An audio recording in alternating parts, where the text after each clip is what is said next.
Assalamualaikum warahmatullahi wabarakatuh. Alhamdulillahi rabbil alamin.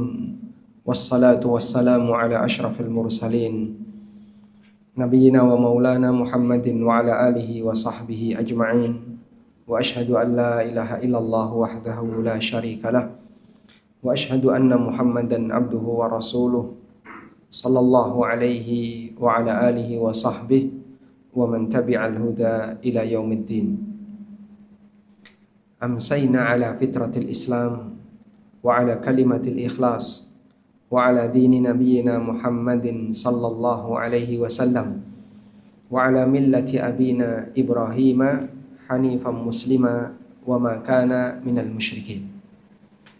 Alhamdulillah, puji syukur kita haturkan kehadirat Allah Azza wa Jal di kesempatan sore ini di Masjid Al-Hijrah, Kompleks Perkantoran PLN Kota Madiun.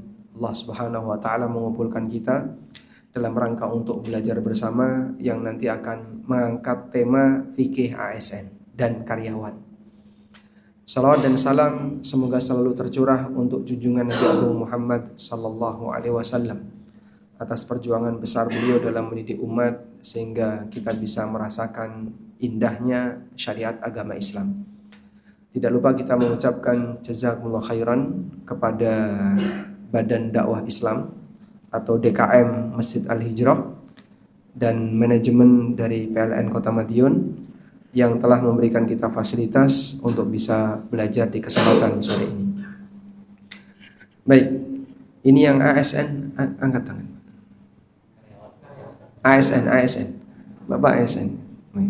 Kok sudah pulang?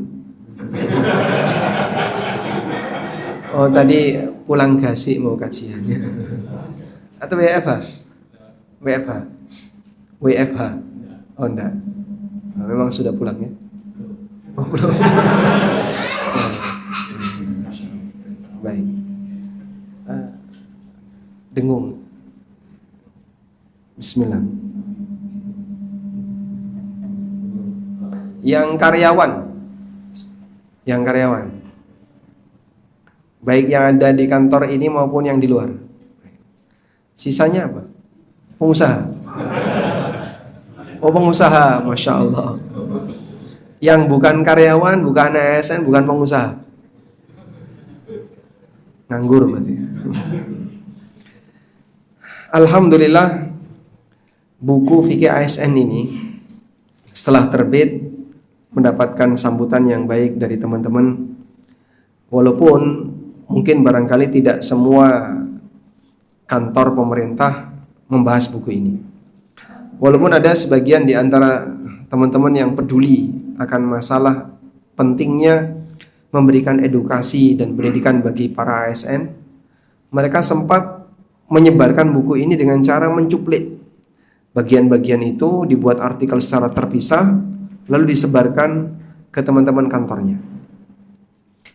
Sebagian daerah, alhamdulillah pimpinan daerahnya sudah menerima buku itu. Kita juga nggak tahu respon beliau bagaimana. Tapi atas informasi dari beberapa kawan-kawan aktivis yang mereka ingin menyampaikan tentang pesan masalah harta halal, harta haram, buku ini telah sampai kepada mereka. Kita berharap semoga ini bagian dari kontribusi yang bisa kami berikan untuk negara. Saya bukan ASN, saya juga bukan karyawan perusahaan negara. Saya pernah daftar ASN tapi nggak diterima, Pak.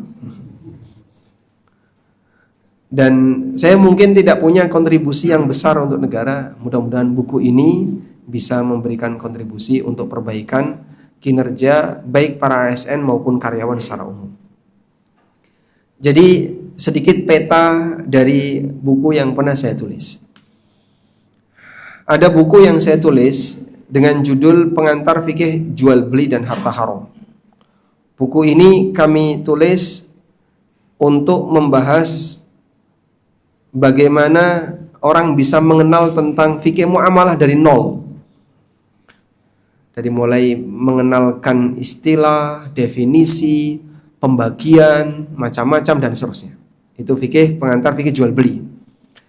Yang kedua, kemudian muncul pertanyaan, kalau kita mau melakukan akad kerjasama usaha, Akhirnya saya nulis satu buku, judulnya Pengantar Permodalan dalam Islam, membahas tentang akad mudharabah dan musyarakah.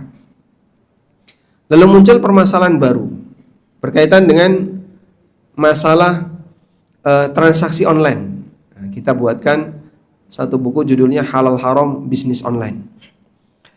Kemudian masih ada juga pertanyaan tentang masalah utang. Kami sediakan buku Ada Orang Utang. Nah, untuk karyawan, saya melihat kayaknya belum ada buku khusus yang bahas itu. Dan ASN termasuk bagian dari karyawan.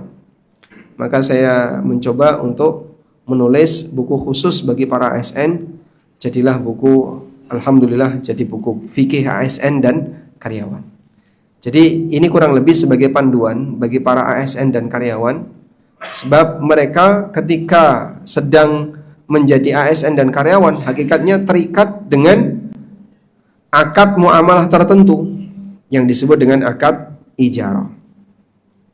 Kendati demikian, tidak semua orang mau membaca walaupun sudah dihadapkan kepadanya. Ada salah satu temannya yang beliau pernah ke Jakarta, ketemu teman satu kelasnya dulu waktu SMA. Nah, teman saya ini kemudian menghadiahkan buku fikih ASN. Ini cocok untuk kamu, kamu kan ASN. Apa kata dia? Aku nggak mau baca. Dah, wedi aku. Saya nggak mau baca karena takut isinya. Masya Allah. Jadi ada buku yang ditakuti isinya oleh ASN. Itulah buku fikih ASN. Nah, maka di bagian pengantar nanti saya akan sedikit sampaikan tentang fenomena orang yang takut belajar agama. Bapak Ibu yang dimuliakan Allah, kita sepakat Allah syariatkan, Allah turunkan agama ini. Tujuannya bukan untuk menyusahkan hidup manusia. Allah berfirman, Taha ma anzalna alaikal qur'ana litashqa. Taha ma anzalna alaikal qur'ana litashqa. Aku tidak pernah menurunkan Al-Quran kepadamu litashqa, agar kau jadi celaka.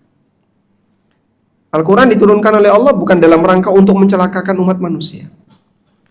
Karena ada sebagian orang yang kadang memandang makin banyak belajar agama kok makin banyak yang dilarang, Pak. Ini tidak boleh, ini haram, riba, resign. Sehingga jadi orang muslim kok susah banget karena makin banyak yang dilarang. Kita perlu yakinkan kepada orang ini, kamu nggak boleh suudzon seperti itu kepada syariat Allah. Allah turunkan syariat ini bukan untuk menyusahkan hidupmu.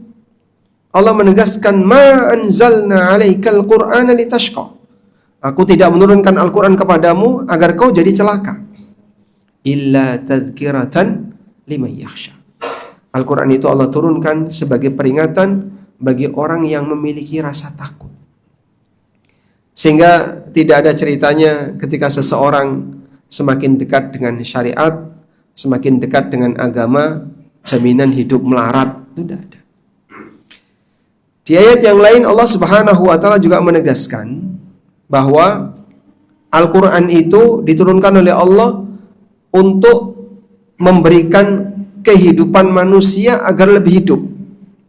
Allah Subhanahu wa taala berfirman di surat Al-Anfal ayat 24. Ya ayyuhalladzina amanu stajibu lillahi walir rasul idza da'akum lima yuhyikum. Wahai orang yang beriman, penuhilah panggilan Allah dan Rasulnya. Idza da'akum lima yuhyikum, ketika Allah dan Rasulnya mengajak kalian lima yuhyikum, untuk sesuatu yang menghidupkan kalian. Menghidupkan maksudnya gimana? Yang membuat hidup kalian jadi lebih baik. Sehingga Allah sebut syariat ini akan menjadikan hidup manusia lebih bermartabat, lebih terhormat, lebih lebih manusiawi, dan seterusnya.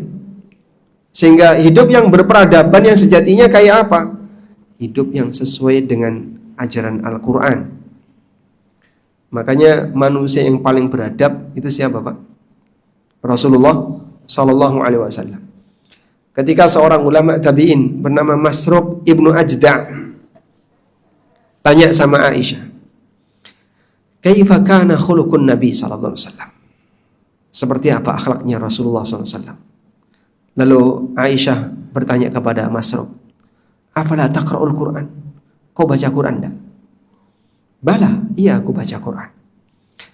Kata Aisyah, sebagai orang yang menyertai Nabi sallallahu alaihi wasallam dalam waktu yang mungkin lebih lama dibandingkan sahabat yang lain, karena istrinya. Kata Aisyah, "Kana khuluquhul Qur'an." Akhlaknya Nabi sallallahu alaihi wasallam adalah Al-Quran. Al-Quran yang terbumikan dalam kehidupan nyata adalah sosok Rasulullah sallallahu alaihi wasallam. Dan semua orang sepakat beliau manusia paling ideal di muka bumi, sampai pun orang kafir mengakui. Siapa yang nulis 100 tokoh dunia yang paling berpengaruh? Michael Hart, ya. Dia akan menaruh Nabi Muhammad SAW nomor berapa? Pertama. Ya, terlepas dari latar belakang agama orang ini, mau dia orientalis atau apa, tapi orang itu mengakui bahwasanya Nabi Muhammad SAW punya kepribadian yang disepakati oleh seluruh umat manusia sebagai manusia terbaik. Orang kafir tidak punya celah gimana caranya mau menyudutkan Rasulullah SAW. Hingga ada salah satu tokoh orang musyrik yang dia ini secara usia senior, kekayaannya banyak, anaknya banyak yang jadi tokoh, sehingga dia termasuk di antara orang besar yang sangat dihormati, Al-Walid bin Mughirah. Al-Walid bin Mughirah sempat ada kabar burung kalau dia mau masuk Islam. Itu Abu Jahal udah ketar-ketir. Kalau sampai Al-Walid masuk Islam, satu jazirah Arab masuk Islam. Karena ucapan Al-Walid ini diaminkan oleh semua orang. Al-Walid inilah yang difirmankan oleh Allah Ta'ala dalam Al-Quran, "Dzarni wa man khalaqtu wahida wa ja'altu lahu malam mamduda wa mahadtu lahu tamhida thumma yatma'u an azid." Dia punya harta yang dikatakan oleh Allah, wa ja'altu lahu malam mamduda, aku berikan untuknya malan mamduda, harta yang membentang. Sebagian ahli tafsir menyebutkan tanahnya Al-Walid bin Mughirah itu dari Mekah sampai Taif. Jadi dia punya banyak tanah sederet-deret dari perjalanan dari Mekah sampai Taif. Wa banina syuhuda, dan dia punya anak syuhud yang selalu menyertainya. Orang kalau sudah sepuh pengennya apa, Pak?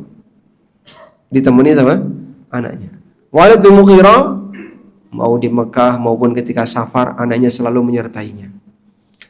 Nah, sampai pada titik terakhir ketika ada berita bahwasanya Al-Walid bin Mughirah ini masuk Islam, Abu Jahal ketar-ketir. Datanglah dia ke Walid. Lalu dia mengatakan, Inna qaumaka yaqul annaka qad sabbata."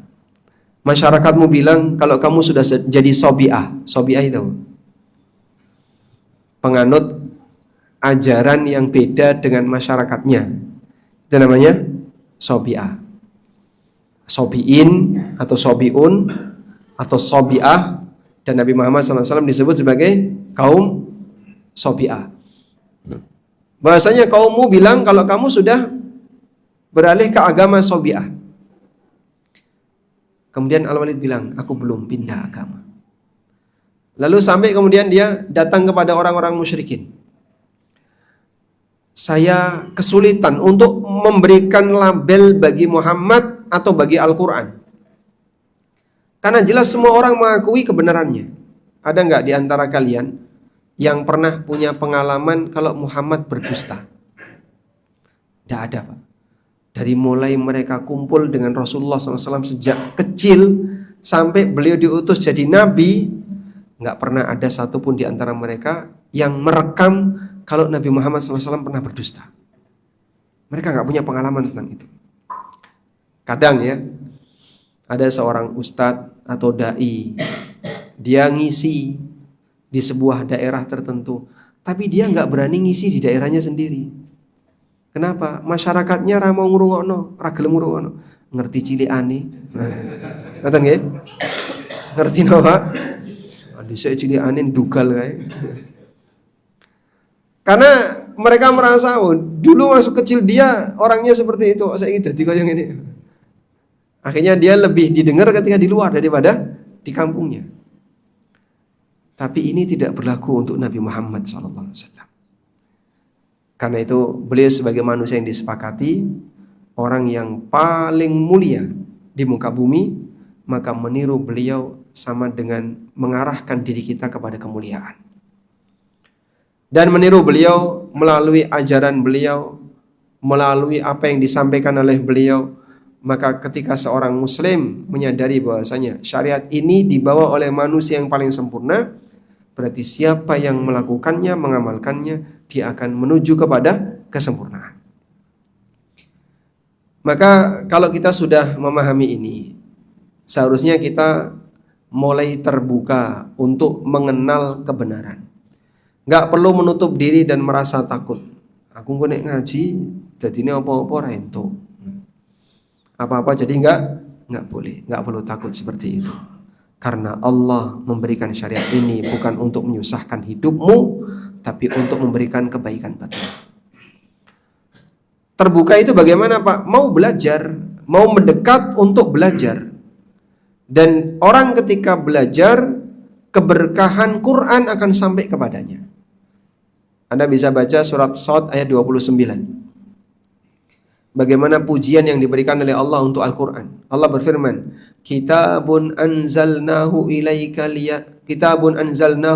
mubarakun liyadabbaru ayati. Itulah kitab yang kami turunkan kepadamu, mubarakun, yang penuh berkah. Liyadabbaru ayatihi, agar kalian merenungkan ayat-ayatnya. Allah menyebut Quran sebagai kitab yang diberkahi, namun dengan ketentuan liyadabbaru ayatihi, ketika direnungkan ayat-ayatnya. Karena itu kata Imam As-Sa'di rahimahullah, fa innahu bitadabburi fil Quran wa ta'ammuli li ma'anihi, dengan tadabbur Al-Quran dan merenungkan maknanya, tudriku barakatahu wa khairahu, Anda akan bisa mendapatkan keberkahan Quran dan kebaikan Quran. Sehingga cara untuk ngalap berkah Al-Quran dengan apa, Pak? Ditadabburi. Tadabbur itu di atas bisa membaca dan ngerti terjemah. Karena tadabbur itu gatekno, ngrungokno, direnungkan untuk bisa diambil pelajaran. Itulah tadabbur. Maka tadabbur dengan tafsir beda ya. Kalau tafsir kan mungkin kajiannya melebar kemana-mana.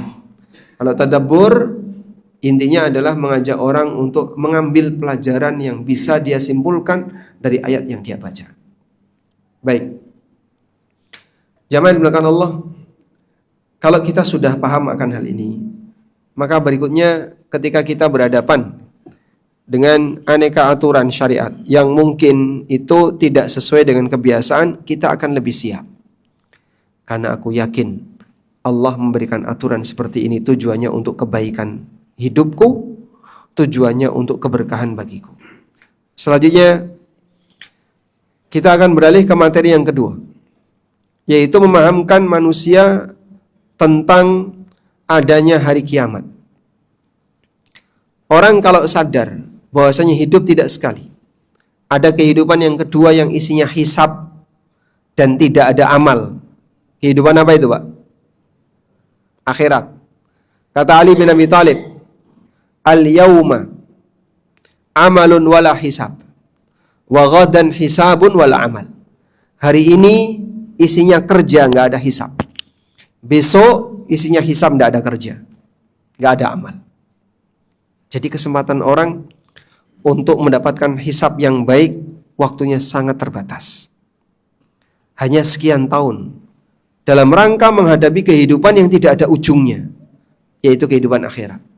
Sementara berkali-kali dalam Al-Quran Allah subhanahu wa ta'ala mengingatkan bahwa kita semuanya pasti akan dimintai pertanggungjawaban dan dihisab. Allah berfirman, "Tsumma latus'alunna yawma idzin 'anin na'im." Kemudian kelak di hari kiamat kalian akan ditanya oleh Allah tentang aneka kenikmatan yang telah Allah berikan kepada kalian. Dan karakter dunia sebagaimana yang pernah disampaikan oleh Ali bin Abi Thalib, beliau mengatakan, fi awwaliha ana wa fi akhiriha fana. Dunia itu awalnya melelahkan. Nyari kerja capek nggak, Pak? Nyari kerja capek. Bapak kerja di mana? Di sini. Dulu sebelum keterima di sini, nyari kerjanya capek. Capek. Berapa kali ditolak? Sekali, insyaallah. Nyari kerja capek. Kerja capek enggak? Capek. Lebih capek mana? Kerja dan nyari kerja? Capek di suasana yang berbeda. Kalau kerja capek fisik, kalau nyari kerja capek pikiran. Ada job fair yang diselenggarakan di Jakarta. Yang hadir berapa? 25.000. Sampai antri bawa amplop banyak sekali. Masih muda-muda ya. Dan ini angka tidak berhenti sampai di situ, bukan makin berkurang. S1 yang wisuda per tahun se-Indonesia berapa itu? Angka juta ada nggak? Mungkin ada ya. Kami saja di UGM dulu sekali wisuda seangkatan satu geraha sahabat penuh itu mungkin 1.000 sekian orang. Itu satu angkatan yang sekali wisuda ya. Padahal setahun UGM wisudanya 3 kali. Jumlahnya banyak sekali, Pak. Terus ngapain saja? Wallahu alam. Kan enggak semua produk kampus terus dapat kerja ya. S1 itu habis S1 ngapain? Nganggur. Sehingga ketika dia nganggur mau pulang, wah malu Pak, nanti kalau pulang wis di kuliah nih kok ning omah mau ngelangut nganggur, dikiranya pengangguran. Akhirnya dia balik lagi ke kota tempat dia kuliah, padahal juga nganggur. Menyembunyikan pengangguran. Pengangguran terselubung. Akhirnya kadang daripada nganggur, sekolah lagi S2. Tapi dia nggak punya orientasi. Apakah S2 nanti mau jadi dosen atau yang penting pokoknya sekolah. Akhirnya yang penting dia cuman nebeng aja, yang penting sekolah daripada dikatakan nganggur. Saya kalau dapat info gitu ya, di sini ngapain? Kuliah. Loh, usia sekian? Iya, saya S2. Oh, pengangguran. Boleh nggak dikomentari kayak gitu? Dan banyak Pak ternyata fenomena mahasiswa S2 yang kuliah hanya karena pertimbangan pulang malu sama tetangga. Di kota tempat dia kuliah nggak ada kegiatan, akhirnya S2. Hanya sebagai pelarian daripada disebut pengangguran. Kalau kayak gini caranya, nanti jumlah orang yang mau ngelamar kerja jumlahnya semakin bertambah. 25 juta itu baru di Jakarta, kota-kota yang lain belum disurvei. Maka yang sudah dapat kerja tolong disyukuri dengan baik. Di sana masih banyak sekali orang yang pengen cari kerja, mereka belum dapat. Ada juga yang dia sudah dapat kerjaan, tapi bingung, stres. Kenapa? Katanya haram Pak Ustadz. Saya pengen hijrah, pengen meninggalkan kerjaan saya. Di usia 40-an tahun, mau resign. Itu yang paling berat tantangan siapa Pak? Mikir istrinya, mikir mertuanya, mertuanya lagi. Mertuanya berapa? 2. Sehingga dia akan berhadapan dengan orang-orang yang ada di sekitarnya. Kamu kalau sampai resign, arep nyambut gawe ning ndi kowe iki? Wis umur sakmono, sapa sing arep nampa? 40 ke atas, apa ada rekrutmen pekerjaan diutamakan usia 60 plus. Diutamakan 50 plus, ada? Tidak ada ya. Maka yang sudah dapat kerjaan, Bapak yang jadi ASN, teman-teman yang kerja di tempat-tempat yang halal, bersyukurlah kepada Allah. Allah berikan Anda sebuah tempat untuk mencari nafkah yang halal Dan ini banyak orang yang tidak memilikinya. Kemudian kata Ali bin Abi Thalib, wa fi akhiriha fana, awalnya melelahkan, ujungnya kebinasaan. Kita pasti akan meninggalkan semua. Dunia itu ketika dicari capek, ujung-ujungnya hilang. Baik kita yang meninggal sebelum harta itu habis, atau harta itu habis sebelum kita meninggal. Fi halali hisabun wa fi harami azab. Yang halal dihisab, yang haram diazab, tidak ada yang pilihan ketiga. Nah, kalau orang punya kesadaran seperti ini, maka dia akan lebih waspada dan hati-hati. Ada satu keterangan yang pernah disampaikan oleh Aisyah radhiyallahu anha. Beliau pernah menyampaikan, awwalu ma nuzila 'alan nabi sallallahu alaihi wasallam al-mufassalat. Ayat yang awal-awal turun kepada Nabi sallallahu alaihi wasallam adalah surat Al-Mufassalat. Surat Mufassalat itu surat apa? Surat Mufassal itu surat apa? Surat yang ayatnya pendek-pendek. Ayat yang pertama kali turun atau surat yang pertama kali turun kepada Nabi sallallahu alaihi wasallam adalah surat Mufassalat. Surat yang ayatnya pendek-pendek. Jadi Al-Quran disebutkan dalam hadis riwayat Ahmad, Rasulullah SAW menceritakan peta Al-Quran. Al-Quran itu terbagi menjadi 4. Beliau mengatakan, u'titu sab'ati walin makanat Taurah. Aku diberi oleh Allah sab'un tiwal. Sab'un tiwal itu apa? 7 surat yang panjang. Mulai dari Al-Baqarah, Ali Imran, An-Nisa, Al-Ma'idah, terus Al-An'am, selanjutnya Al-A'raf, Al-Anfal. 7 surat yang panjang. Sebagai ganti dari Taurat. Jadi tema yang ada dalam Taurat kurang lebih juga dibahas di Sab'un Tiwal, 7 surat yang panjang ini. Wa utitu al-mi'in makana zabur. Dan aku diberi oleh Allah surat Al-Mi'in. Surat Al-Mi'in itu surat yang jumlah ayatnya di angka seratusan. 110, 120, 130, intinya di angka seratusan. 90 sekian. Itu dimulai dari surat At-Taubah ke belakang. Al-Kahfi itu juga masuk Al-Mi'in. Kemudian kata beliau, dan aku diberi surat yang berulang Al-Mathani. Wa utitul Mathani makan Al-Injil. Dan aku diberi surat Al-Mathani. Al-Mathani itu surat yang temanya berulang. Ada bagian akhir dari Quran, temanya kurang lebih sama. Cerita tentang Nabi, nanti diulang lagi, cerita tentang Nabi lagi, cerita lagi. Temanya kurang lebih berulang. Disebutlah surat Al-Mathani. Sebagai ganti dari Injil. Wa fuddiltu bil mufassal. Dan aku diberi kelebihan oleh Allah dengan adanya surat Al-Mufassal.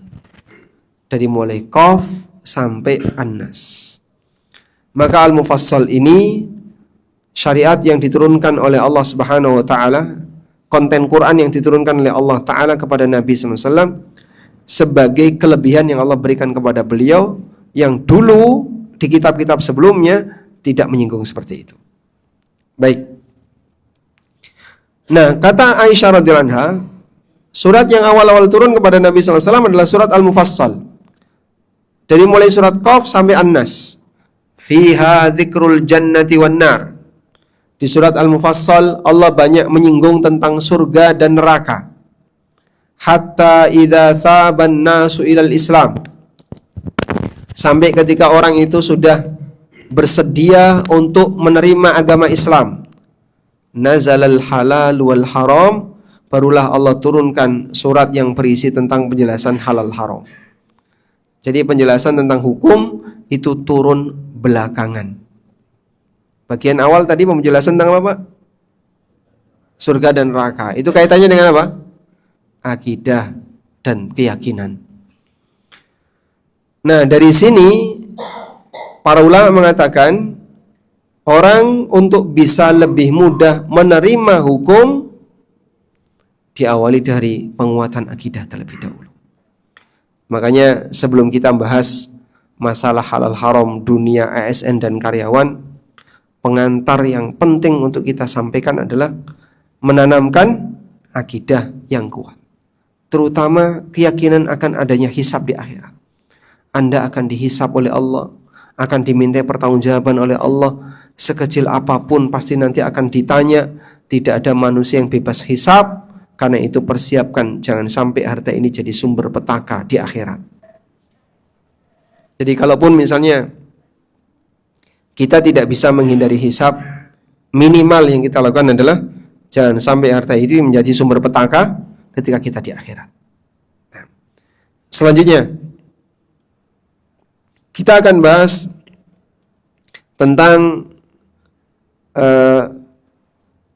adanya pemahaman yang menyimpang di masyarakat sehingga membuat orang itu jadi lebih berani untuk bermaksiat. Ada 4 keyakinan yang berbahaya sampai membuat orang itu jadi lebih berani untuk berbuat maksiat. Pertama, ada orang yang merasa yang penting itu rajin sholat, rajin puasa, rajin sedekah, rajin dzikir, maca Quran, insya Allah dosane awake dhewe kabeh ilang. Sehingga sampai ada di antara mereka yang korupsi, tapi dia meyakini dosa saya akan hilang ketika saya rajin sholat. Dengan Jumatan dosa saya hilang, dengan sholat 5 waktu dosa saya hilang, dengan puasa dosa saya hilang, walaupun dia koruptor. Dan seperti ini pernah saya dengar langsung ya. Ada salah satu kawan, dia punya teman dekat dalam proyek, itu pejabat pemerintah. Itu bukan di Madiun ya, jauh di luar sana. Nah kemudian teman saya ini cerita, saya tahu orang ini korupsinya banyak. Dia suka menerima suap dan seterusnya.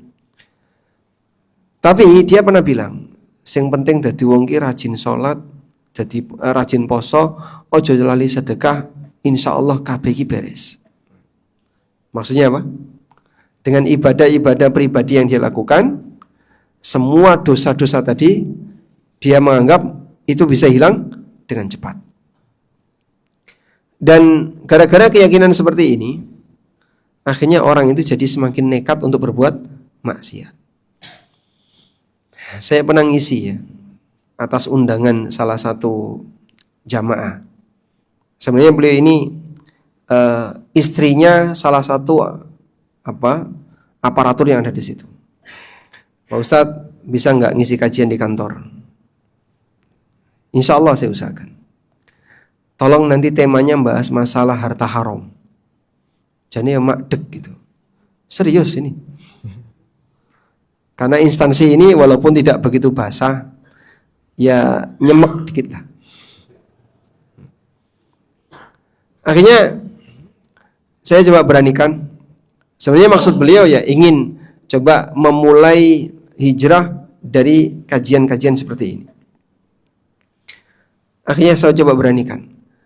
Saya sama sekali tidak menyinggung kata korupsi, manipulasi, kemudian suap, riswah. Saya nggak singgung itu sama sekali. Saya tahu ini sensitif. Sehingga kita cuma kasih menanamkan prinsip, hati-hati, kita akan dihisab. Besok di hari kiamat kita akan dimintai pertanggungjawabkan. Harta itu yang halal dihisab, yang haram diadab. Cuman gitu saja. Memberikan kesadaran bagi mereka, kekayaan yang dimiliki oleh seseorang tidak kemudian bebas hisab. Orang akan menjalani hisab. Selesai kajian, selanjutnya kita serahkan ke pembawa acara. Nah, MC bilang seperti ini. Bapak Ibu yang kami hormati, jadi orang muslim, yang penting itu kita rajin sholat, rajin puasa, tahajud, ojo lali sedekah, insya Allah kabeh mlebu surga, amin. Sehingga yang saya sampaikan tadi mentah semua. Akhirnya rasa takut mereka hilang. Karena merasa dengan rajin sholat, rajin ibadah, semua kesalahan tadi tidak berlaku. Padahal kita sampaikan sebaliknya. Yang rajin sholat, yang rajin ibadah, kalau dia bawa dosa berupa harta orang lain yang belum dikembalikan sampai mati, seluruh sholatnya nggak ada gunanya. Ibadahnya nggak ada gunanya. Coba kita lihat hadis berikut ini. Dalam hadis riwayat Ahmad, ada orang yang tanya kepada Rasulullah SAW. Dia menyampaikan, ya Rasulullah, inna indi jarah. Ya Rasulullah, kami punya tetangga, fulana. Yuzkaru min kathrati salatiha wa siyamiha wa sadaqatiha. Diceritakan kalau dia ini orang yang rajin puasa, rajin sholat, rajin tahajud, rajin sedekah. Ghaira anna tu'dhi jiranaha bilisaniha. Tapi sayangnya dia suka menyakiti tetangganya dengan lisannya. Suka menyakiti tetangganya dengan lisannya. Apa kata Nabi SAW? La khaira fiha hiya finnar. Wanita seperti ini nggak ada nilai baiknya, dia masuk neraka. Masya Allah. Jadi Rasulullah SAW menganulir rajin sholat, rajin ibadah, rajin puasa. Ini semuanya nggak ada nilai baiknya, pelakunya masuk neraka. Dalam hadis yang lain, Rasulullah SAW pernah dilapori oleh seseorang. Ya Rasulullah, fulan syahid, fulan syahid, fulan syahid. Begitu nyebut nama seseorang, si C mati syahid. Nabi SAW langsung mengatakan, kalla innahu finnar. Enggak, kalau si C enggak, si C masuk neraka. Maka para sahabat penasaran, loh, kenapa si C masuk neraka? Padahal C kan juga ikut jihad dan dia mati dalam peristiwa jihad itu. Terus dicek, Pak. Ternyata dia membawa sehelai kain dari harta ghanimah yang belum sempat dibagi, qad ghallaha, yang dia sembunyikan, dan itu harta khianat ya. Padahal itu belum dibagi. Berarti dia melakukan yang disebut dengan gulul, korupsi harta milik bersama. Jadi Anda lihat, dia ikut jihad, mati syahid, korupsi kain. Mati dalam kondisi kainnya belum dikembalikan oleh Nabi SAW, jihadnya tidak diakui, mati syahidnya tidak diakui, malah disebut masuk neraka. Ya, huwa finnar, dia masuk neraka. Karena harta haram yang dia dapatkan dari milik instansi tadi atau milik negara tidak dia kembalikan sampai mati. ASN mana yang punya amalan jihad fisabilillah? Dinas apa, Pak? Atau yang mati syahid, apalagi ya? Kayaknya enggak ada ya? Enggak ada. Jadi yang mati syahid punya amalan jihad tidak diakui gara-gara korupsi, itu pun cuma sehelai kain. Kebayang enggak dengan yang nilainya besar? Maka jangan sampai kita merasa bahwa dengan rajin ibadah semua itu akan menghapus dosa. Terlebih dosa yang kaitannya dengan hak orang lain. Ada seorang sahabat bertanya, ya Rasulullah, ara'aita law qutiltu fi sabilillah ayughfaru li? Ya Rasulullah, kalau aku terbunuh di jalan Allah, apakah seluruh dosaku akan diampuni? Apa jawab Nabi SAW? Na'am, wa anta muqbilun ghairu mudbirin muhtasibun sabir. Betul, dosamu akan diampuni selama kau terus maju, tidak mundur, sabar dan mengharap pahala kepada Allah selama kau berperang. Berangkatlah orang ini, dipanggil sama Nabi SAW, illa dain. Qala li Jibril anifan, kecuali satu, utang. Baru saja Jibril menyampaikan itu kepadaku. Jadi hak orang lain tidak hilang walaupun yang mati ini punya pahala jihad. Maka jika pahala jihad saja tidak bisa menghilangkan utang yang belum dibayar sampai mati, apalagi hasil korupsi. Dan apalagi amalnya di bawah derajat jihad. Jadi kira-kira mau cari pembelaan apa lagi? Kroso beramal soleh dan seterusnya. Pak, yang penting kau nikmati ditahlili kan melbu apa? Melbu tahlil. Dan banyak masyarakat yang punya keyakinan seperti itu. Makanya kan mungkin Bapak bisa survei ya, mungkin di Madiun kayak gini banyak. Ratau sholat, ratau poso. Tapi dia punya keyakinan, kok sing mati, yang penting aku mati kok ditahlili melbu swarga. Dan ini paham Murji'ah. Imam Ahmad itu pernah mengatakan, "Lau futishat aqidatu ahli Baghdad lawajadnahum Murji'ah." Andaikan akidah penduduk Baghdad ini dikaji lebih detail, satu per satu ditanya, banyak di antara mereka yang Murji'ah. Bentuknya apa? Ya tadi, kroso yang penting sudah pernah bersyahadat. Yang penting kan wis tahu syahadat toh Mas. Meskipun seumur hidup cuma 2 kali. Pas tetaan, pas sunatan, karo pas akad nikah, udah selesai. Setelah itu mbah ora tau salat, ora tau poso, dia akan masuk surga. Yang penting nikmati di tahlili. Mungkin coba ada mahasiswa nggak di sini? Tawarkan ke mahasiswa terutama yang jurusan sosiologi atau apa ya, atau antropologi. Lakukan survei ke masyarakat kampung tentang akidah ini. Betul nggak mereka itu punya keyakinan orang yang nggak pernah sholat, nggak pernah puasa, nggak pernah dekat dengan agama, tidak pernah dekat dengan ibadah, yang penting KTP-nya Muslim, mati ditahlili, masuk surga.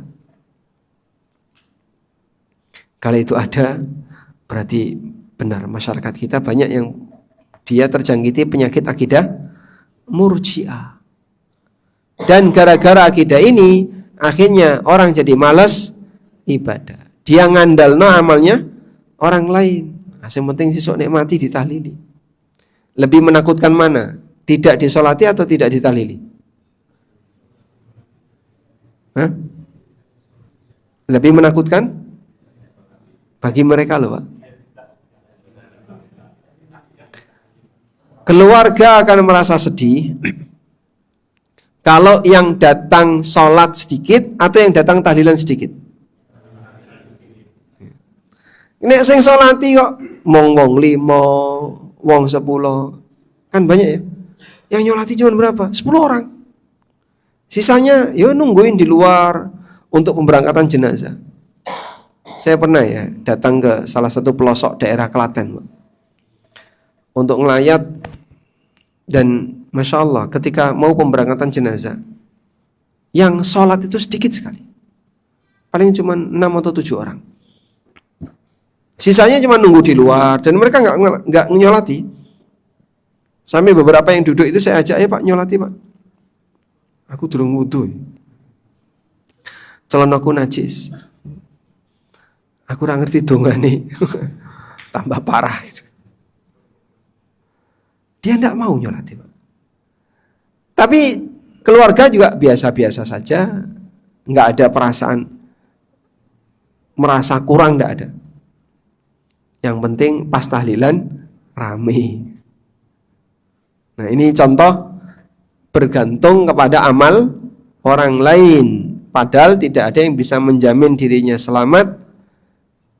Dan nanti bekal yang dia bawa adalah amal dari dirinya sendiri.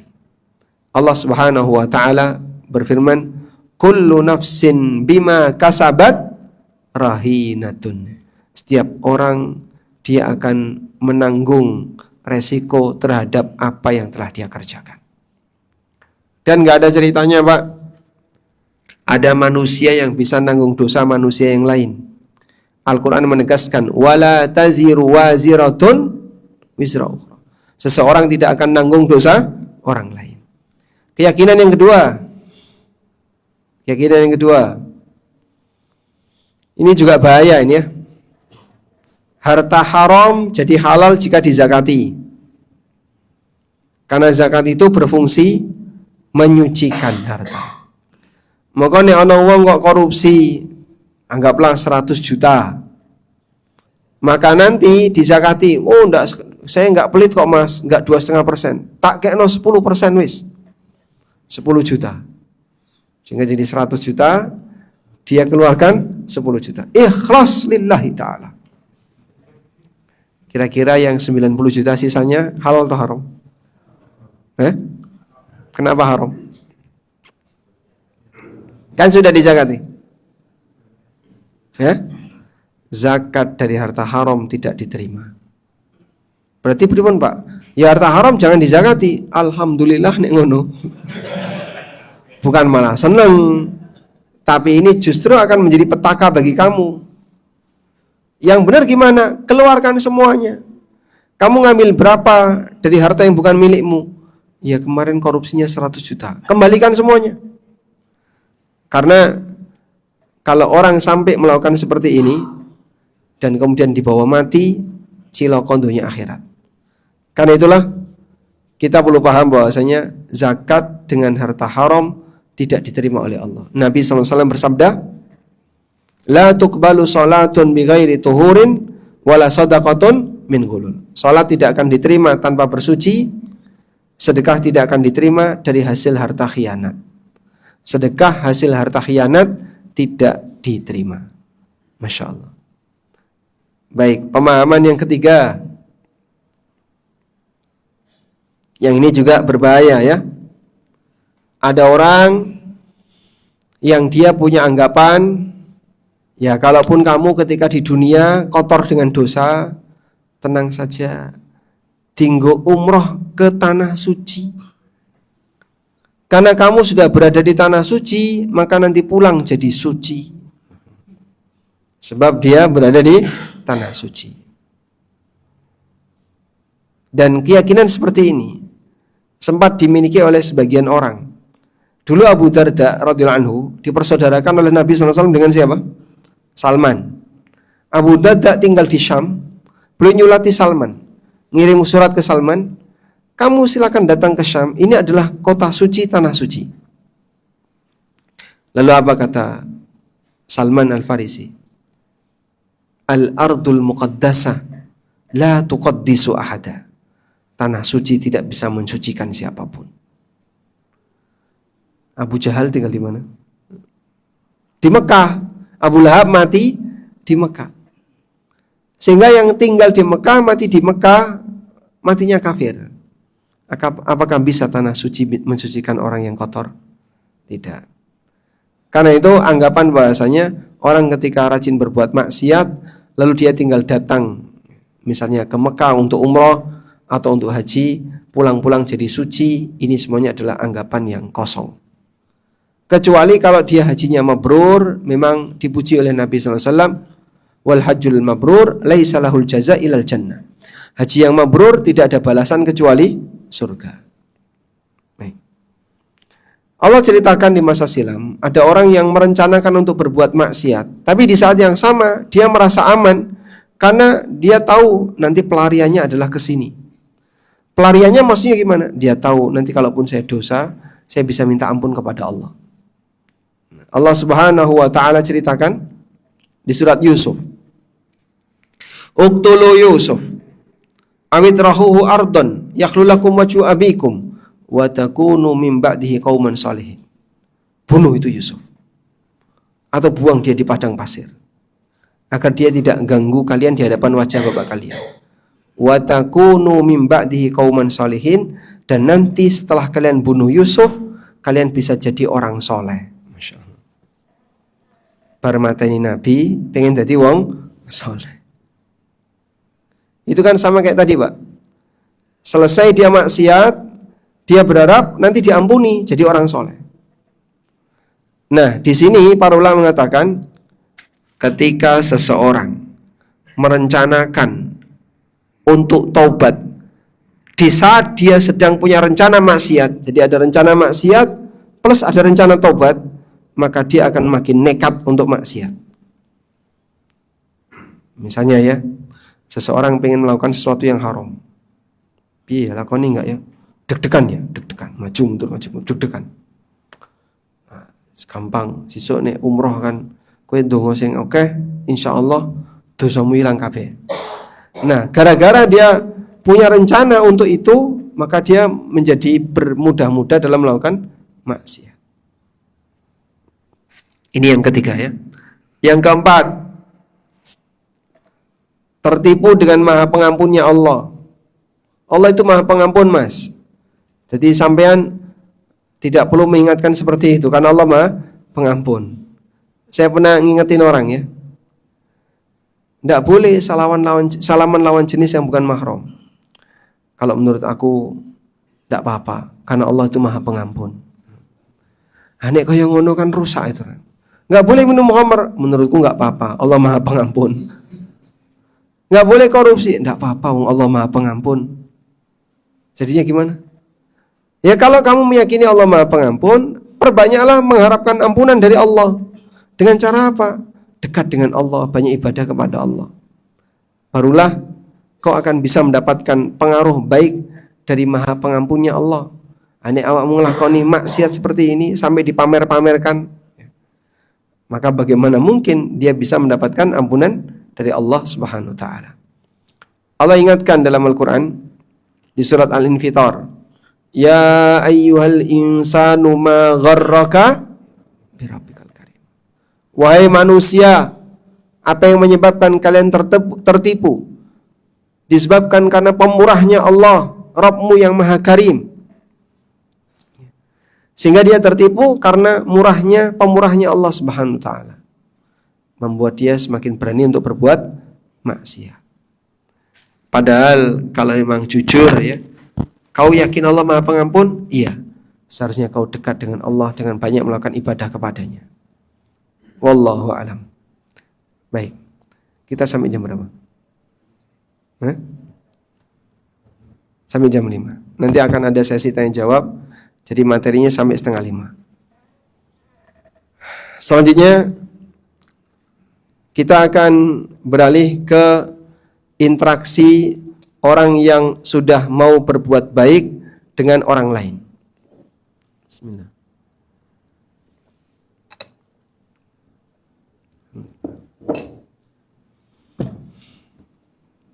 Berangkat dari testimoni ini, Pak. Ada salah satu tetangga kami di daerah Lamongan ya. Beliau kerja di intinya pokoknya pengawas keuangan, tapi bukan BPK. Lalu satu ketika karena beliau ini berusaha untuk jujur, teman-temannya itu sudah ngajak, ayo si A, namanya Pak A ya, A ada lanjutannya ya. Kowe iki melu tanda tangan. Mau, saya enggak mau. Nah, kalau kamu enggak tanda tangan semuanya enggak dapat. Aku enggak mau, itu haram. Sok suci. Dibilang apa? Sok suci. Ada orang yang berusaha untuk bersih tapi dikatain sok suci. Terus gimana, Pak? Dulu Nabi Lut juga sama. Umatnya menyebut beliau dengan manusia sok suci. Anda lihat di surat Al-Naml ayat 56.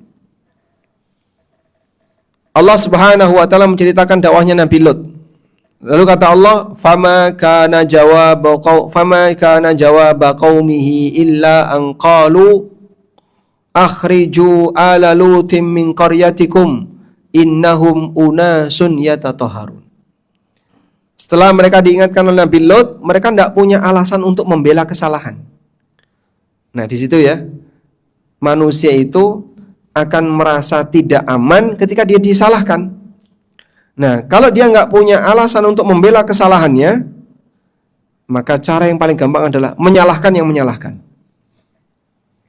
Menyalahkan yang menyalahkan. Diberitahu misalnya, Bapak jangan lakukan itu. Sok suci kamu.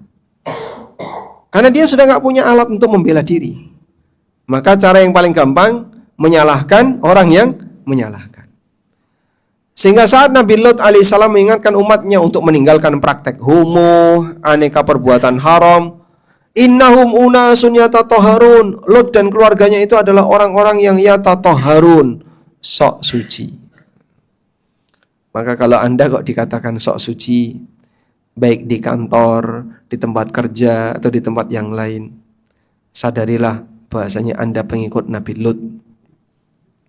Sedangkan yang mengatakan sok suci ini melestarikan kebiasaan buruk orang Sodom yang mereka dibinasakan oleh Allah Ta'ala. Nah, karena mereka tidak punya alasan lalu bilang sok suci, Qatadah Ibnu Di'amah ketika menafsirkan ayat ini beliau mengatakan abuhum wallahi bighairi aibin. Demi Allah mereka mencela Lut tanpa alasan yang menunjukkan adanya aib pada diri Nabi Lut. Abuhum bighairi aibin. Mereka mencela tanpa aib. Nah, salahnya apa orang yang sok suci itu? Ya, rasalah, tapi sok suci. Nah, daripada sok najis, pilih pundi, Pak? Sok suci apa sok najis? Ini pengalaman real ya. Pak Arta ini juga sempat bareng saya ini. Kami pulang dari Masjid Nabawi ya. Waktu itu kita selesai sholat Isya menuju hotel. Terus di perjalanan saya ketemu orang yang gundul, tapi ada satu bagian rambut gondrong sampai dikucir. Bisa dikucir. Terus saya memberanikan diri. Waktu itu dia bertiga, dia sama 2 temannya. Dari mana Mas? Kita kenalan sebentar. Terus saya sampaikan, boleh saya bicara sedikit sambil jalan? Ada apa? Nabi SAW melarang potong koza. Koza itu apa Mas? Mencukur sebagian, membiarkan sebagian. Makdek gitu. Kamu ahli surga ya? Loh. Amin. Masya Allah. Dia bilang, Mas kamu ahli surga ya Mas? Amin. Dia ucapkan seperti itu. Jadi maksud dia apa? Ya mau ngomong sok suci, tapi pakai bahasa yang berbeda. Jangan sok ahli surga. Aku tuh udah umroh berkali-kali, belum pernah ada orang yang mengingatkan seperti ini. Baru kamu. Jadi dalilnya itu, umroh sudah, kalau nggak salah dia sebut 3 kali. Saya tuh udah umroh 3 kali, tapi nggak pernah ada orang yang mengingatkan seperti ini, kecuali kamu. Dan terus apa urusannya? Itu contoh orang yang keberatan. Dia sudah nggak punya alat untuk membela. Kalau membela kan, ini bukan koza, kamu salah definisi, koza itu kayak gini loh. Itu kalau dia paham. Tapi saat dia sudah nggak punya alat, ini gundul Pak, kayak potongan orang Cina ya, botak, terus ada sebagian rambut gondrong, biasa dikucir, itu bisa dikucir. Ya, Pak kayak gini koza, nggak boleh. Rasulullah SAW melarang koza. Wah, Masya Allah, komentar dia. Nggak semua orang bisa terbuka menerima kebenaran. Terus gimana Pak, kalau misalnya saya di kantor banyak dikomentari kayak gitu sampai sesak dadanya Pak. Anda bukan seorang yang mengalami itu. Sampai pun Nabi kita Muhammad SAW juga mengalami yang sama. Beliau jadi korban orang yang mencaci maki. Allah kasih solusi. Kalau kita sedih dicaci maki padahal kita nggak salah. Allah Subhanahu wa taala mengatakan, "Wa laqad na'lamu annaka yadhiqu sadruka bima yaqulun." Aku tahu kalau dadamu sempit disebabkan apa yang mereka ucapkan. Disebabkan kau mendengar caci maki mereka. Fasabbih bihamdi rabbik wa kum minas sajidin. Untuk meredam rasa enggak nyaman di hatimu, fasabbih bihamdi rabbik, sucikan nama Rabbmu dan pujilah nama Rabbmu. Wa kum minas sajidin, dan perbanyaklah salat. Wa'bud rabbaka hatta ya'tiyakal yaqin. Jadi kalau Bapak di sebuah komunitas kerja, lingkungan kerja atau masyarakat, Anda melakukan kebaikan, kok dikomentari, komentar A, komentar B, baca subhanallah wa bihamdi. Subhanallah wa bihamdi. Itulah ibadur rahman. Wa idza marru bil lagwi marru kirama. Kalau dia menemukan ada kejadian lagwun, hal yang sia-sia, bahkan menimbulkan dosa, termasuk juga ketika dikomentari oleh orang lain, dia tetap menjaga kehormatan dan harga dirinya. Dengan cara apa? Enggak dilawan, tidak kemudian responsif, tapi dia tenang. Kemudian dia memuji Allah, subhanallah wa bihamdi, dan dia sholat.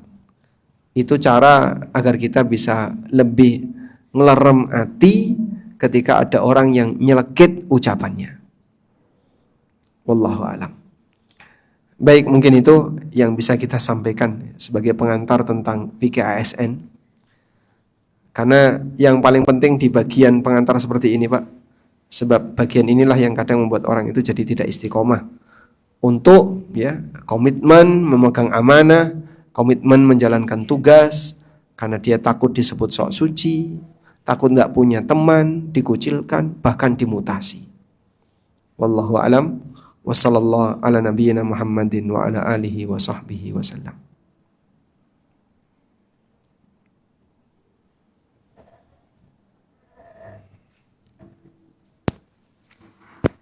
Pertanyaan yang pertama, ada nggak yang pernah punya pengalaman dikatakan sok suci? Punya, Pak? Pernah? Enggak. Ada yang punya pengalaman dikatakan sok suci? Ada? Oh, ini kan? Di mana? Di sini. Aman ya? Masya Allah. Dikasih hadiah, ada orang utang.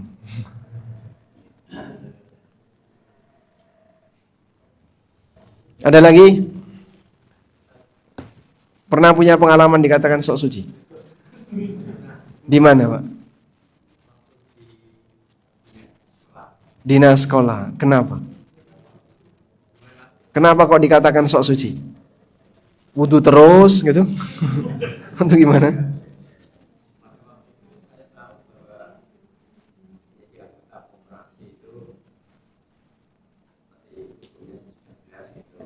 Riba.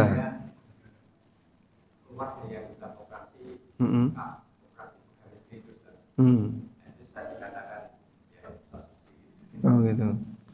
Keluar dari koperasi pegawai negeri sehingga dikatakan sok suci. Masya Allah. Baik, dapat hadiah.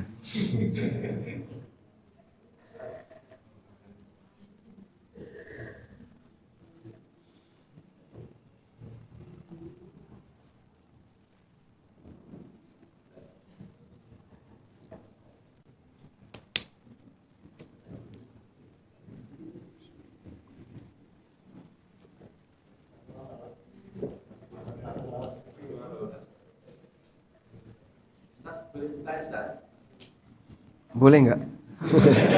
Monggo. Pengalaman ketika saya masih menjadi ASN itu sering, ya tidak sering lah, pernah melakukan main kwitansi, tapi kwitansi yang kami mainkan itu artinya kami beli barang, tapi barangnya fiktif. Beli barang tapi fiktif. Ya. Kemudian uang tersebut dari kwitansi tersebut itu kami gunakan untuk anggaran yang lain yang tidak bisa dikeluarkan dari dana tersebut. Ya, dipakai untuk kegiatan yang tidak dianggarkan ya. Iya. Kegiatan yang lain. Kegiatan yang lain. Ya. Ini cukup banyak kasus kayak gini. Jadi ketika kita jelaskan ya tentang manipulasi itu haram, ini tidak boleh, gak usahlah cari uang-uang receh seperti itu. Sehingga misalnya perjalanan dinas 3 hari, anggarannya kan 3 hari, ternyata kenyataannya cuma 2 hari. Nah, sisa 1 hari nanti masuk di kas kantor. Ada juga yang dia misalnya rapat ya. Rapat, ada anggaran rapat, bahkan ada tanda tangan. Yang hadir cuma 10 orang, padahal di presensi 20 orang, titip tanda tangan. Terus nanti sisa-sisa dana itu yang tidak hadir dikumpulin jadi dana kantor. Aneka manipulasi yang dilakukan. Ketika kita sampaikan, ini tidak boleh. Agama mana yang mengajarkan untuk berdusta? Ya, jadinya gimana Pak? Ya kita sepakat dilarang. Tapi Pak, ini itu untuk kegiatan yang tidak ada anggarannya. Contohnya apa? Ya mungkin pengadaan kertas, nggak ada anggaran misalnya ya. Atau printer rusak, kalau kita nunggu ganti printer sekian bulan lagi, repot kita. Akhirnya anggaran-anggaran seperti yang kita pakai. Terus saya sampaikan, baik, Anda bekerja sebagai ASN atau sebagai aparat negara sudah berapa lama? Ya ada yang sudah 10 tahun, sekian belas tahun. Itu kalau gajinya dikumpulkan, yang sudah Bapak terima berapa? Banyak Pak. Belum gaji ke-13, 14, 15. Masya Allah. 13 ya paling banyak ya. Baik, bisa enggak Pak? Urunan satu kantor ya. Cobalah sesekali kita nyumbang untuk negara. Satu kantor nyumbang negara. Kamu berapa? Ya mungkin seikhlasnya, ada yang 100 ribu, 200 ribu. Mereka yang sudah sering nerima gaji dari negara, sesekali nyumbang untuk negara, beli printer dari urunan ini. Bisa? Tidak mau keluar duit. Malah ini golek sing receh-receh tadi mungkin bisa dipakai untuk yang katanya ya kegiatan yang dananya tidak ada anggaran. Kenapa mereka nggak iuran? Bahkan Pak, kalau ada alat atau benda yang itu digunakan untuk kepentingan negara, kepentingan bersama, Anda bisa sebut itu wakaf. Kantor butuh printer nggak Pak? Butuh. Untuk apa Pak? Ya ini untuk layanan masyarakat. Kan mereka butuh lampiran administrasi seperti ini. Baik Pak, saya yang wakaf printer kantor. Kode rusak, sampean lapor tak tukok namanya. Jadi biar ini jadi amal saya, wakaf itu. Rusak, dia belikan lagi, wakaf. Kantor butuh apa Pak? Proyektor. Untuk apa? Kita kalau rapat butuh ini, butuh ini. Baik, saya yang belikan Pak. Ini untuk kemaslahatan masyarakat. Jadi bisa nggak misalnya membiasakan seperti ini kita ajak ya kepada para ASN. Kenapa Anda justru pelit ketika mengeluarkan dana itu? Padahal dia sudah mendapatkan manfaat dari negara dalam kurun waktu yang panjang. Tapi di saat itu kadang nyari koret-koretan, duit receh dan seterusnya. Ya kita sebut dosa tetap dosa. Walaupun nanti dana itu tidak kembali ke pribadi. Pemanfaatannya untuk kegiatan kantor misalnya, tapi manipulasinya tetap dosa. Nah, terus kena terlanjur, ya kalau sudah terlanjur dosa ngapain? Taubat. Nah, selanjutnya.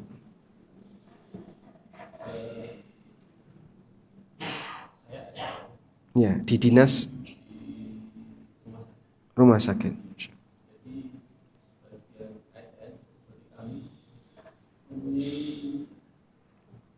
Jam kerja itu 24 jam sehari, 24 jam sehari, 7 hari sepekan. Maksudnya siaga terus. iya, ketika kita di rumah itu harga aktif. Jika kita kebetulan kita dapat jam berapapun kita bekerja. Kemudian pimpinan tempat kami bekerja memberikan kemudahan. Yang penting absen datang dan absen pulang. Jam berapapun, tetapi kita tetap bekerja 24 jam, 7 hari seminggu.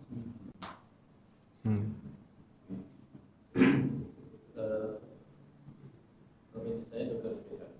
Dokter spesialis. Satu-satunya di rumah sakit terapi. Spesialis yang lain ada, tapi saya bisa diikuti. Jadi ketika ada pasien yang datang di klinik tiap hari, saya datang ini sesuai jam poliklinik. Tetapi di luar itu saya bekerja jam berapapun. Iya. Kalau memang saya tidak perlu datang, cukup saya dikonsumsi dari perawat di ruangan, bertanya kepada saya apa yang perlu dilakukan. Tapi ketika itu nggak memungkinkan saya harus datang, saya akan datang jam berapapun. Ya. Nah, yang ingin saya tanyakan sebenarnya, pokoknya tadi Ustaz tanya pada saya, apakah saya bekerja di rumah? Karena saya tidak bisa bekerja di rumah, saya harus datang jam berapapun. Nah, dengan kondisi seperti itu, apakah memang diperbolehkan? Contohnya seperti saya datang ke sini, secara jam kerja ASN saya belum lewat sana. Tetapi dari ketentuan yang diberikan oleh pimpinan itu memberikan kelonggaran bahwa Anda ini saya datang jam berapa, saya pulang jam berapa, tidak sesuai dengan jamnya ASN. Tetapi konsekuensinya memang Harus siaga. Iya, 24 jam berapa saya harus. Baik. Hari libur pun saya harus. Nah, Mungkin bisa diberikan penjelasan. Masya Allah. Baik. Ini tidak semua ASN seperti ini tertentu saja. Jabatan fungsional. Ya, baik. Sebenarnya untuk kasus seperti yang Bapak sampaikan ya, ada orang yang dalam posisi selalu siaga kerja sehari 25 jam, sepekan 8 hari, Masya Allah. Itu maksudnya sampai libur-libur saja nggak ada ya. Jadi dia selalu siaga kerja, dipanggil kapanpun siap datang. Apalagi kalau ada situasi emergensi seperti para dokter ya. Dan beliau misalnya satu-satunya orang yang keahliannya ada di rumah sakit itu. Tidak ada keahlian yang serupa. Memang terkadang ada sebagian potensi yang langka, Pak. Bapak spesialis apa, Pak? Bedah anak. Jadi kan berarti sekolahnya berapa tahun itu? Dokter anak, terus sekolah lagi bedah lagi. 5 tahun, 11 tahun, Masya Allah. Sekolah 11 tahun itu jadi ulama kibar itu. Itu kalau fokus belajar agama ya, Masya Allah. Bisa hafal Quran, Sahih Bukhari, Sahih Muslim, 11 tahun, panjang sekali. Ya, jadi kalau sekiranya seperti itu gimana? Kembali kepada aturan yang berlaku. Kembali kepada aturan yang berlaku. Ada pembahasan yang disinggung oleh para ulama, kalau orang itu masuk kantor tapi tidak ada yang dilakukan karena nggak ada kerjaan, gajinya halal atau tidak? Dalam Durarul Hukam, meskipun referensi ini mazhab Hanafi ya, tapi secara fikih diterima oleh yang lain. Yang penting adalah hadirunil amal, dia itu dalam posisi siaga kerja, terlepas adanya pekerjaan atau tidak ada pekerjaan. Sekarang ASN ada program pemerintah WFH. Tapi program WFH ini karena hari Jumat, Pak. ASN kan hari Jumat ya WFH-nya. Kalau nggak salah. Tuh kok. Di PLN enggak ada WFH. Oh, enggak ada. Hah? Enggak ada libur. Jadi dia WFH. Tapi kenyataannya WFZ, work from zoo. Dia kerja di kebun binatang, nganter anaknya jalan-jalan. Yang seharusnya kan work from home, tapi orangnya sudah sampai kebun binatang. Ada yang sudah sampai ke tempat wisata mana, dikongkon nyambut gawe ning omah malah keluyuran.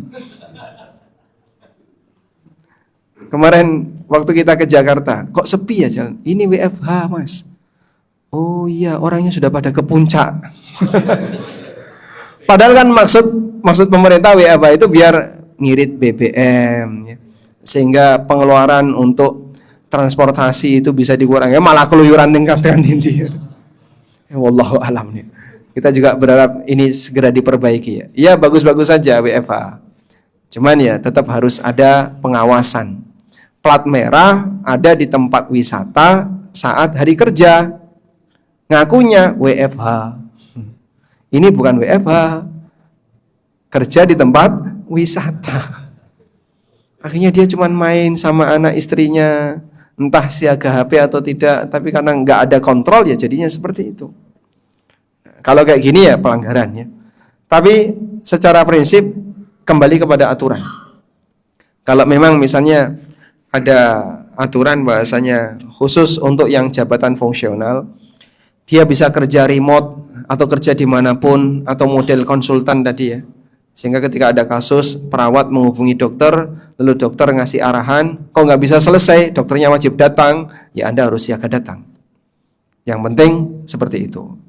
Sehingga kalau dalam kondisi saya pasti nggak bisa datang, umroh misalnya, kan tidak mungkin baru tawaf, dok ada kasus, tawaf 5 jam lagi selesai sa'i, kan tidak mungkin langsung balik, harus didelegasikan. Sehingga ada backup pengganti yang nanti bisa menggantikan posisi Anda saat Anda tidak ada di tempat. Intinya kembali kepada aturan yang berlaku. Wallahu a'lam. Baik. Monggo Mas, sampean sing nunjuk banyak yang angkat tangan. Ini coba saya bacakan dulu ya sambil diselangi dulu pertanyaan lewat kertas. Bagaimana jika ada hal pribadi yang dilakukan di kantor, memakai barang kantor, fotokopi di kantor untuk keperluan pribadi, dan memakai komputer kantor, mengerjakan tugas kuliah? Kalau kecil dan nilainya nggak seberapa, insya Allah ditoleransi. Misalnya cuman kertas 1 lembar. Tapi kalau sampai ngeprint buku di kantor, ngeprint skripsi di kantor, ya ini jelas berlebihan. Dan kembali ke urf yang berlaku. Karena biasanya terkadang kita juga ikut terlibat dalam pengadaan barang-barang itu, terutama untuk kantor swasta. Kalau milik negara gimana Pak? Kami sarankan untuk khusus milik negara, prinsip hati-hatinya lebih ketat. Rasulullah SAW pernah mengatakan, man ista'malnahu ala amalin fakatamana mikhyatan fama fawqaha kana gululan ya'ti bihi yaumal qiyamah. Siapa yang aku kasih tugas, lalu dia menyembunyikan hasil korupsi berupa sebuah jarum atau yang lebih murah daripada jarum. Harga jarum berapa Mas? Jarum sama bentul mahal mana?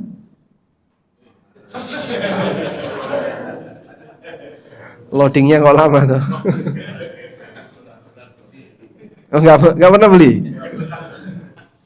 Dia menyembunyikan sebuah jarum, enggak sampai 500 rupiah. Dan dia tidak laporkan. Kana gululan ya'ti bihi yaumal qiyamah, itu akan menjadi harta gulul yang dia pikul di hari kiamat. Padahal cuman jarum. Cuman kertas 1 Pak Ustadz, jangan. Kalau punya kantor negara, prinsip kehati-hatian harus lebih serius. Kalau swasta lebih ringan, karena Anda tinggal minta izin ke owner selesai. Negara mau minta izin ke siapa Pak? Ke presiden. Caranya gimana? Kalau swasta mungkin lebih ringan. Karena itu kalau untuk urusan Anda kepentingan pribadi di kantor pemerintah, sebaiknya bawa sendiri atau ngeprint di luar saja. Wallahu a'lam. Selanjutnya, jadi enggak?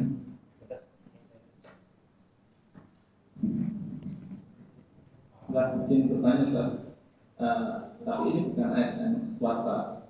Jadi perusahaan kami sempat ada program kerja di Toba. Dan salah satu kewajiban perusahaan adalah adanya CSR. Nah, kita tahu CSR di daerah sana kan digunakan untuk pembangunan gereja dan sebagainya. Masalahnya, kebetulan waktu itu saya masuk di komite approvalnya. Akhirnya salah satu siasatnya adalah mengganti nama programnya. Program CSR menjadi untuk sosial, padahal sebelumnya jelas itu untuk pembangunan gereja. Itu bagaimana? Ya. Bisa nggak diwujudkan dalam bentuk sembako atau kenyataannya memang uangnya atau programnya itu untuk gereja.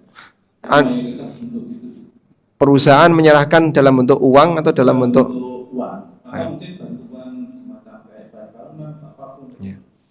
Kalau uang tidak masalah, tapi kalau bahan bangunan masalah.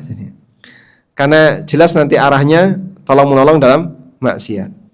Sehingga kalau Bapak sebagai tim approval harus bisa pastikan cair dalam bentuk uang. Diterima oleh non-muslim, selanjutnya terserah dia. Kalau sudah jadi CSR dalam bentuk uang dan itu sah, legal, maka itu yang lebih aman.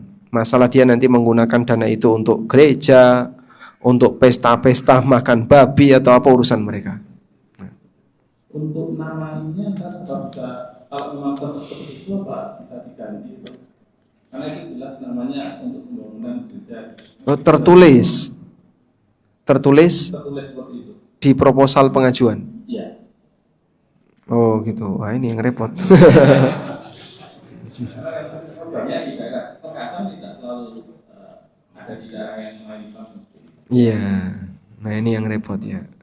Ya mungkin bisa nggak sambil diarahkan, Pak, dana ini untuk selain kegiatan keagamaan.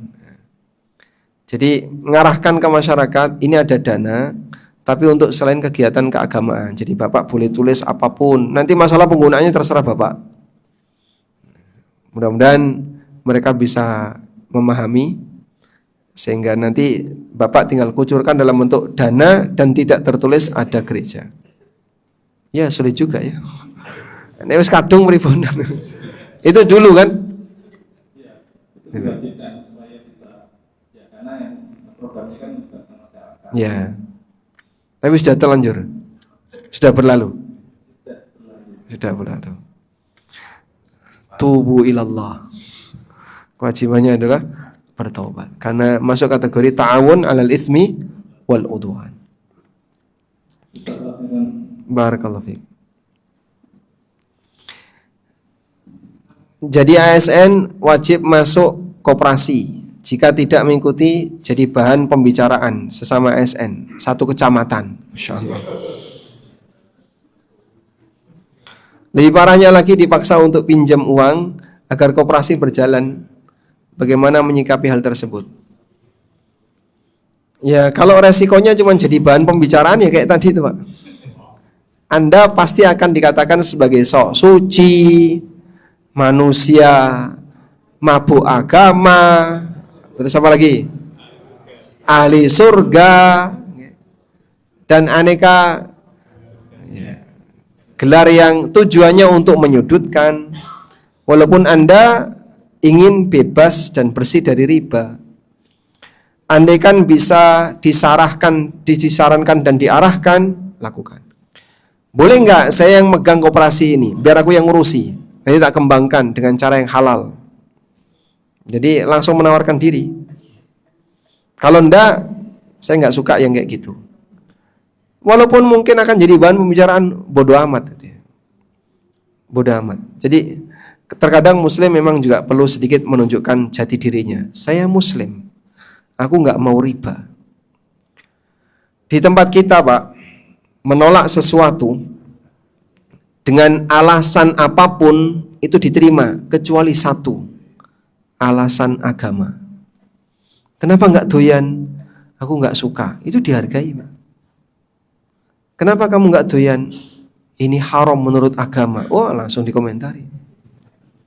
Beda Pak ya.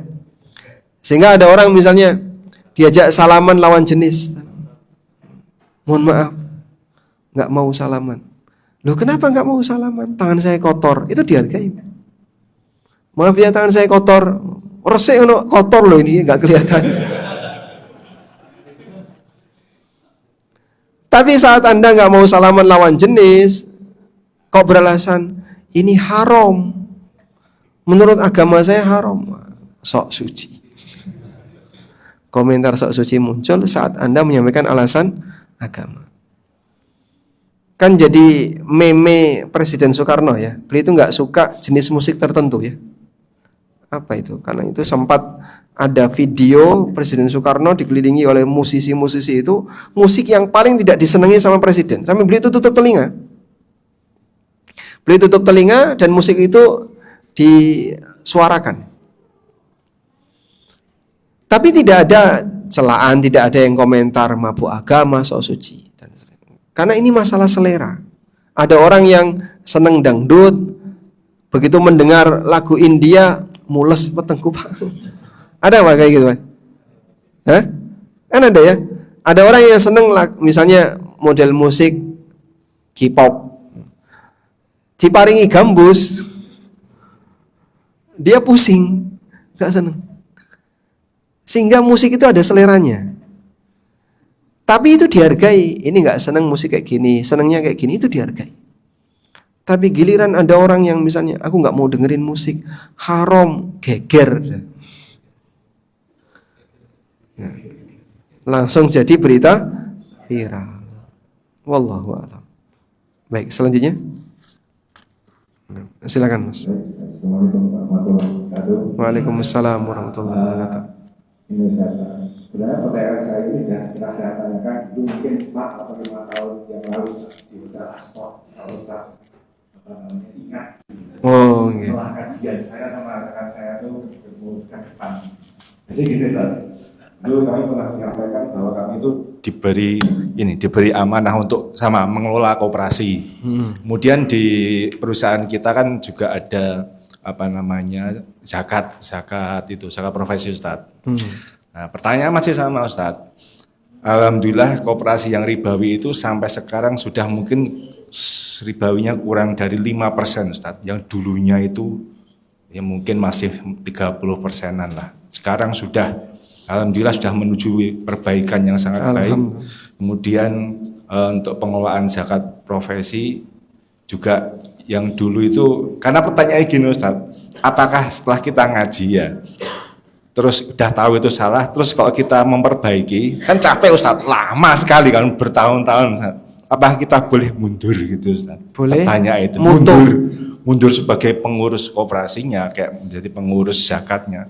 Karena ada sedikit kekhawatiran, ketika kita itu nanti mundur Ustaz, balik lagi, takutnya seperti itu. Masya Allah. Apakah kita boleh mundur? Karena ya namanya manusia capek gitu, udah bertahun-tahun juga. Yang pertama ya Ustaz. Yang kedua terkait kondisi sekarang Ustaz. Ada konflik Israel, kemudian ya intinya itulah Ustaz. Apakah ada yang namanya kondisi darurat khusus kaum muslimin? Misalkan saya tuh bingung kondisi darurat itu definisinya seperti apa. Karena kan ekonomi sekarang dikuasai oleh kapitalis. Apakah itu termasuk kondisi darurat bagi kita? Mungkin yang menyebabkan apa kondisi darurat ini? Kondisi darurat yang menyebabkan kita harus mengikuti sistem itu. Mengikuti sistem. Ya, kalau kita tidak mengikuti sistem itu, kita nggak berkembang gitu, Ustaz. Oh. Ya, mungkin Ustaz. Masya Allah. Baik. Yang pertama ya. Terima kasih kalau Bapak sudah punya peran sehingga bisa mengubah koperasi yang dulunya banyak ribanya sekarang tinggal sedikit ribanya. Dan memang kerja untuk perbaikan itu melelahkan. Rasulullah SAW jadi nabi menghadapi orang yang keras kepala itu selama 13 tahun. Di posisi beliau sering melihat ada sahabat yang disiksa, ada sahabat yang dicaci maki, dihina, termasuk beliau sendiri yang sampai ketika beliau sujud kotoran onta ditaruh di kepala beliau, dibersihkan oleh Fatimah radhiyallahu anha. Hingga suatu ketika Rasulullah SAW di kesempatan yang lain sujud, beliau sholatnya di Masjidil Haram. Dan di Masjidil Haram kanan kirinya kadang ada orang yang tetek, ya, lungguh-lungguh bareng, jagongan, kalau bahasa Madionnya apa?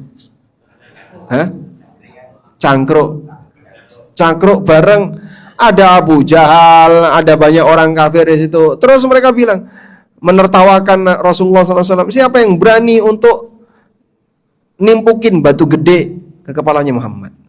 Abu Jahal maju, dia ngambil batu besar. Rasulullah SAW sedang sujud, mau dikeprok kepala beliau. Ada malaikat yang melindungi Nabi SAW. Sehingga tiba-tiba dia mundur, terus lari. Orang lain tidak ada yang lihat. Abu Jahal lihat. Rasulullah SAW tahu. Nah, sahabat yang melihat itu kaget. Kenapa ya Rasulullah dia kok pergi?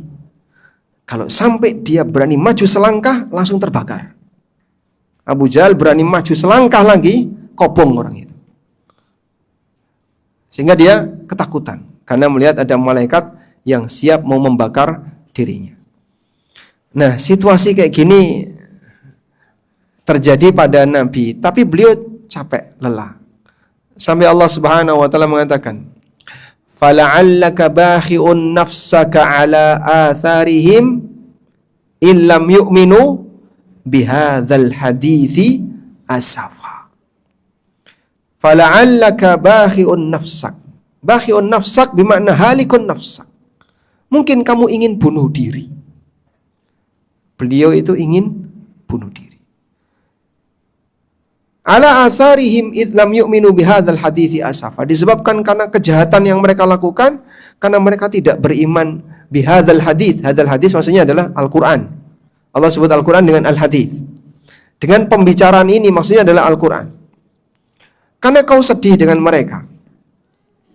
Jadi kondisi batin Rasulullah SAW, ya karena beliau adalah manusia, beliau merasa sakit hati, beliau merasa sedih. Dan itu beliau jalani selama bertahun-tahun. Bapak sudah, koperasi ini sudah Bapak tangani berapa tahun? 7 tahun, kurang 6 tahun. Biar genap 14 tahun atau 13 tahun. Tunggu 6 tahun lagi. Nah, nanti sambil regenerasi, sehingga tidak harus Bapak terus yang nangani sambil ngajak teman yang lebih muda atau yang lebih junior. Kamu saya ajari ya kayak gini nanti caranya seperti ini. Sehingga mudah-mudahan nanti dia bisa melanjutkan. Prinsipnya begini, kita kalau mau jalan cepat, berjalanlah sendiri. Tapi kalau mau jalan jauh, berjalanlah rombongan. Sehingga kalau Bapak mau sat-sat das-das, pokoknya yang penting kudu cepat berubah sendirian, gerak sendiri. Tapi kalau pengen lama, lebih jauh jangkauannya, lebih tahan lama perjuangannya, perlu rombongan. Dengan rombongan kita bisa jalan jauh. Tapi kalau mau lebih cepat, Anda bisa lari sendiri. Nah, sehingga dari hasil yang sudah diperjuangkan, sangat disayangkan kalau dilepas, butuh sabar ya. Apalagi Bapak juga dapat bagi hasil enggak? Dapat enggak? Ya, alhamdulillah ya, sambil dirawati. Dan ini kan salah satu manfaatnya, yang lain jadi ikut dapat harta halal. Mereka terhindar dari yang haram, Anda terhindar dari yang haram, dan semuanya bisa mendapatkan harta yang baik. Yang kedua, apa tadi? Darurat. Batasan darurat itu bisa kita bagi jadi 2. Darurat yang kembali kepada individu. Batasannya adalah ketika itu mengancam keselamatan dirinya atau keselamatan kesehatannya atau salah satu anggota badannya. Ini kalau aku nggak lakukan, nanti aku sakit. Ini kalau aku nggak lakukan, mungkin tanganku putus, kakiku putus, atau anggota badan saya terluka. Apalagi ketika aku tidak lakukan, saya mati. Ini sampai pada tingkatan darurat. Udah? Yang kedua, darurat yang sifatnya menyeluruh. Nah, darurat yang sifatnya menyeluruh itu prediktif. Kalau ini tidak terjadi, berbahaya bagi masyarakat. Tingkat bahayanya gimana? Ya tidak harus sampai menghilangkan nyawa. Nanti banyak yang mengalami kesusahan, walaupun tidak sampai menghilangkan nyawa. Itu bisa disebut darurat. Dengan pertimbangan yang lebih luas. Sudah? Lalu ada kelas yang lebih bawah daripada darurat, yang disebut dengan al-hajat. Al-hajat yang sifatnya menyeluruh, semua orang butuh. Ini kalau enggak, semua orang akan kesusahan. Ini bisa disetarakan dengan darurat. Maka ada ungkapan al-hajah tunzalu manzilatad darurah. Hajat itu disetarakan dengan darurat. Nah, sekarang contoh kasus sistem ekonomi kapitalis. Itu darurat atau apa, Pak? Darurat bagi siapa? Ya, darurat bagi pribadi saya. Contohnya, engko nek aku ramelu Ramadang misalnya. Sampai gitu gak kira-kira? Aku nek ramelu, saya kelaparan gitu? Enggak ya? Saya kira ini masih sifatnya pilihan. Karena Sistem itu kan apa yang dibuat oleh manusia. Dan yang dibuat oleh manusia itu ya sifatnya ada yang bertahan lama dan ada yang tidak bisa bertahan lama. Dulu model sistem ekonomi seperti yang dikembangkan oleh Cina lebih ke nuansa sosial. Dulu banyak yang nggak setuju. Tapi belakangan diakui, oh ternyata berhasil dia. Ya cuman salah satu dampaknya ya sebenarnya ya banyak rakyat Cina yang ngelus dodo dengan murahnya tenaga yang mereka keluarkan. Tapi mereka juga yakin dengan cara ini maka negerinya akan jadi bagus ekonominya. Jadi mereka banyak bekerja dengan tenaga yang relatif murah. Makanya mereka lebih senang dikirim ke luar negeri daripada kerja di tempatnya sendiri. Katanya demikian ya. Jadi intinya kalau bicara masalah sistem ekonomi, ya kita tidak bisa menerima semuanya selama masih ada pilihan yang mubah. Jadi riba itu darurat atau tidak? Riba itu darurat atau tidak? Hah? Gimana toko saya berkembang kalau nggak boleh utang bank?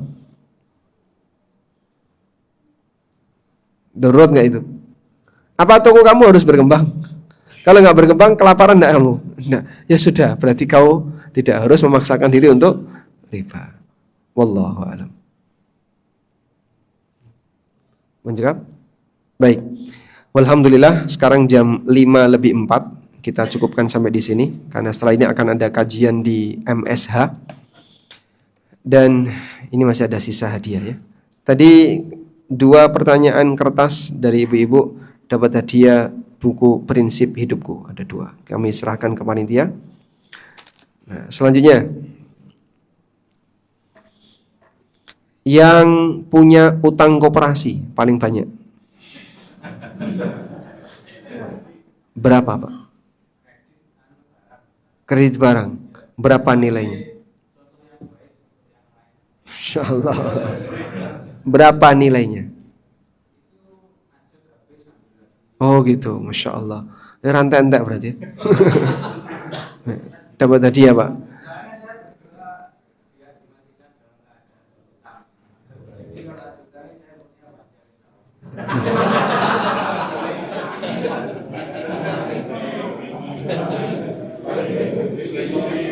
Teori siapa?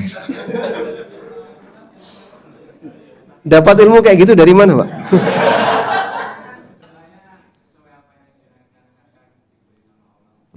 Masya Allah. Baik, yang penting jangan riba ya. Jadi buku ini bisa digunakan sebagai pengganti kata-kata untuk menagih utang. Biar Anda nggak kecapean menjelaskan maksud Anda. Saya kasih buku ini biar Anda tahu ya. Mewakili pengurus koperasi. Nah, selanjutnya yang piutangnya paling banyak. Piutangnya paling banyak. Punya duit di luar paling banyak. Ada? Nggak ada. Baik, cukup. Ini apa lagi pertanyaannya? Sebutkan ini aja, sebutkan ya. Satu motivasi yang membuat orang jadi berani berdosa. Nah, dia merasa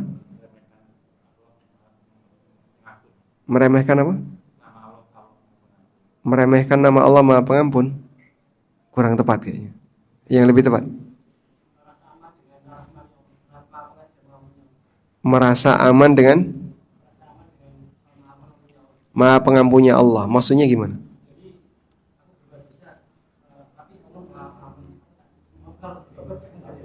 Masya Allah. Baik, dapat hadiah. Satu lagi.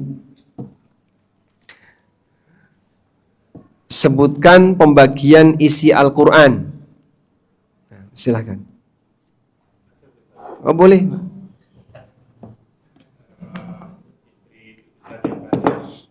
Tujuh surat yang panjang. Yang kedua, surat Al-Mi'in. Seratusan apanya? Jumlah ayatnya. Yang ketiga, Al-Mathani. Temanya berulang-ulang. Baik.